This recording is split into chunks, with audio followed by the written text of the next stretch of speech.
Assalamualaikum Ustaz Abdul Somad. Waalaikumsalam. Boleh saya nanya Pak Ustadz? Boleh. Apa hukumnya sholat habis megang babi? Ini mau nanya apa ngetes ini? Serius Pak Ustadz, saya ini setiap hari mencuci babi Pak Ustadz. Habis itu saya mau sholat. Kamu kerja di mana? Saya kerja di tak boleh sebut nama negaranya, disensor. Apa kerja kamu di sana? Saya bekerja jadi asisten rumah tangga Pak Ustadz. Mau tak mau, suka tak suka, karena terikat kontrak 2 tahun saya mesti mencuci ini tiap hari. Nanti habis dicuci, saya sebagai muslim, saya merasa di lubuk hati paling dalam, tahu saya ini Pak Ustadz Arab, tapi ini kerja saya. Mengirim untuk sekolah anak, untuk istri, saya mesti sholat. Satu sisi saya menjawab, satu sisi menggenang air mata saya. Begitulah susahnya saudara-saudara saya untuk menyekolahkan anak. Real, true story, kisah nyata. Lalu gimana lah Ustadz menjawab? Ambil botol air mineral, isikan tanah ke dalam, masukkan air, goncang. Nanti habis kau mencuci badateba baya bawabi tadi, habis kau cuci itu, lalu kau cuci tanganmu pakai sama. Di sama itu dicuci tangan 7 kali, salah satunya dengan air lumpur. Boleh di tengah, boleh di awal, boleh di ujung. Nah, di awal dulu cuci pakai air tanah, habis itu baru kau siram pakai air suci, mensucikan, air mutlak, air bersih. Habis itu saya sholat Pak Ustadz. Habis itu sholatlah. Datang lagi WA, Ustadz, apa hukumnya sholat di WC? Aneh-aneh aja pertanyaan. Lama hidup banyak dirasa, jauh berjalan banyak ditengok, lama jadi ustadz, pertanyaannya macam-macam. Ya saya bilang WC itu najis, kotor, menyebut nama Allah aja tak boleh di WC. Allahumma inni a'udzubika minal khubuthi wal khaba'is, tak boleh. Kalau mandi, maaf cakap, mandi junub, di dalamnya ada WC, tempat mandi itu tak berpisah, menyatu, maka saat berniat tak boleh dilafazkan bismillah, tak boleh dalam hati. Begitu juga kalau berwudu, tak boleh bismillahirrahmanirrahim karena ada WC, kecuali yang terpisah. Makanya di beberapa tempat itu dipisah supaya kita bisa menyebut nama Allah. Kenapa pertanyaan kamu nih begini? Mau menguji ilmu tes fikih ini? Bukan Pak Ustadz. Saya bekerja, supervisor pengawas saya tidak mengizinkan kami sholat. Karena mereka berprinsip time is money, waktu adalah uang. Mereka tak kenal dunia, mereka tak kenal akhirat, mereka tak kenal Tuhan. Di mana kamu bekerja? Di negara ini Pak Ustadz. Jadi gimana caranya? Saya pura-pura permisi ke toilet, buang air, lalu saya sholat sesingkat-singkatnya.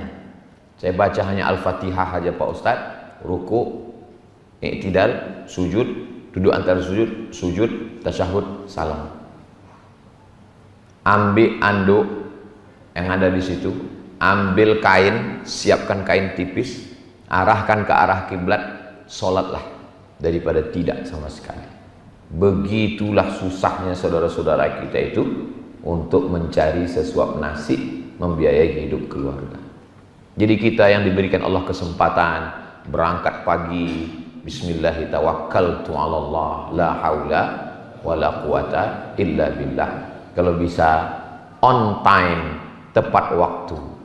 Kalau Ustaz Somad ngomong on time, dia aja datang terlambat. Saya cancel penerbangan hari ini. Mestinya pagi tadi di cancel, siang pun Ustaz dari airport kita langsung oke, siap sampai kemari. Alhamdulillah. Jadi kalau bisa, dalam Islam itu Allah bersumpah demi waktu itu sampai 6 kali.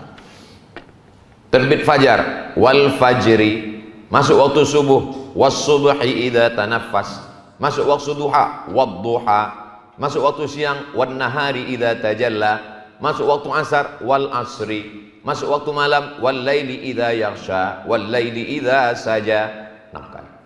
Kenapa Allah bersumpah demi waktu sampai 6 kali? Karena umat Islam, manusia banyak melalaikan waktu.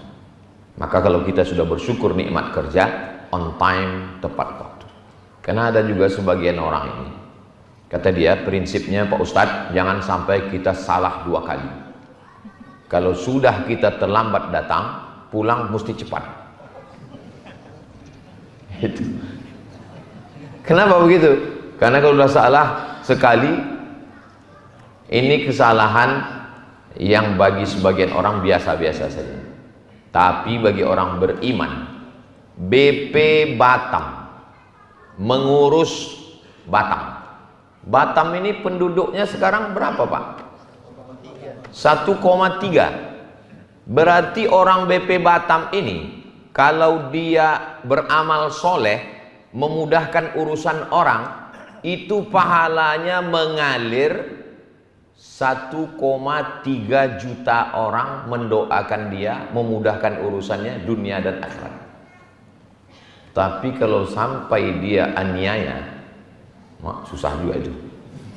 1,3 juta orang melaknat, meminta pertanggungjawaban di hadapan Allah Subhanahu wa taala.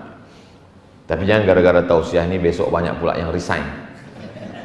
Kadang ada beberapa kawan ini, beberapa jamaah ini datang ke saya, Ustadz, ya tempat saya bekerja ini Pak Ustadz nggak tahan saya, banyak kali syubhatnya, banyak kali haramnya, saya mau resign. Saya tanya, kau kalau resign, yang akan menggantikanmu duduk di kursi itu malaikat atau kamu? Atau macam kamu kualitasnya? Lebih setan dari saya lagi Pak Ustadz. Membiarkan setan duduk di tempat kita itu adalah pengkhianatan. Tapi tak tahan saya Pak Ustadz, banyak kali duit haramnya. Yang halalnya saja diambil, yang kira-kira cukup dengan pekerjaan kita, tetes peluh keringat kita yang halal untuk anak istri ambil. Yang haramnya Pak Ustadz, masa kau tak tahu kemana meletakkannya? Mesti kuajarkan juga lagi. Kata Syekh Yusuf Al-Qardawi, duit yang haram, yang syubhat, diberikan ke masolih ammah, kepentingan umum, kepentingan orang banyak, yang dinikmati orang banyak. Kumpulkan duit haram itu, tapi jangan, tak pula perlu disebutkan. Datang menghadap ke Ustadz Haruna Hasim, jangan pula bilang, Ustadz ini ada beberapa duit haram nih Ustadz. tak perlu dicakap, tak perlu dicakap kan. Mungkin Ustadz tahu ada pembebasan tanah untuk rumah Quran, karena itu dan Ustadz pun sudah tahu itu, tidak perlu pula dituliskannya, ini tempat pembuangan haram, kita buat nama rumah Qurannya Rumah Quran Al-Haram,